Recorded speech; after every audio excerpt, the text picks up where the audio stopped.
هنعمل النهاردة كيكة جميلة طرية هشة ناعمة مع كوباية شاي بلبن كده ولا كوباية شاي بألف هنا وشفا.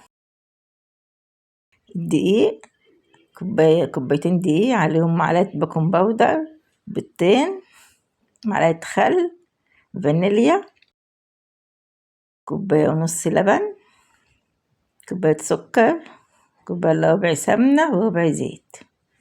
نبدأ ندخل كوبايتين الدقيق معاهم معلقة البيكنج باودر، ندخلها كتير أيوة كده،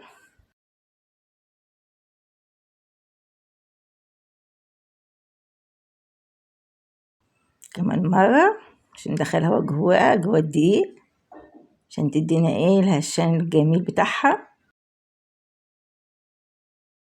ايوه كده، كل ما تعمليها يخش فيها الهوا تبقى احسن. نجيب الخلاط، نحط كوباية السكر، نحط البيضتين، نقطتين فانيليا،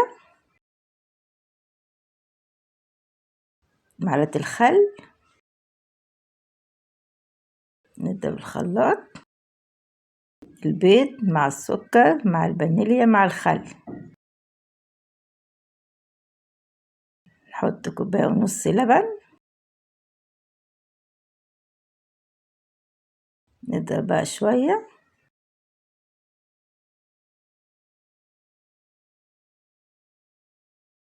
نحط السمنة، كوباية إلا ربع سمنة وربع زيت،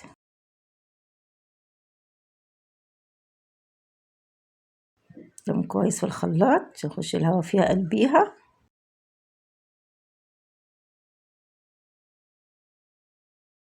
نحط بقى بالتدريج على الدقيق حبة حبة كده، ايوه نحط كمان، نقلبها بالمعلقة من فوق لتحت كده عشان خاطر تفضل العجينة مهوية وحلوة. ايوه كده في اتجاه واحد عشان تبقى ناعمة معاكي وجميلة. ندهن صينية سمنة الجوانب،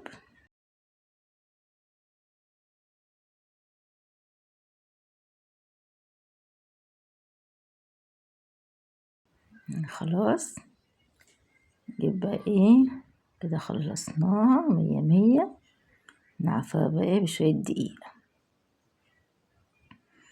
ايوه كده عشان مش تلزق منك الكيكة.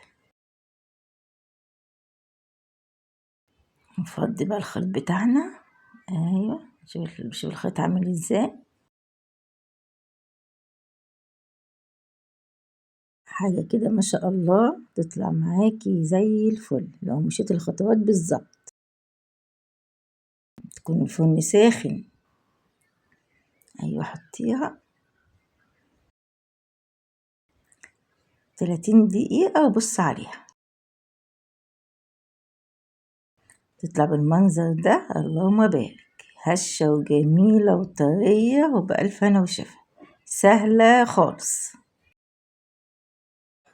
ادعموني بقى بالقناة، ان شاء الله من ننزل وصفات سبت واثنين واربع.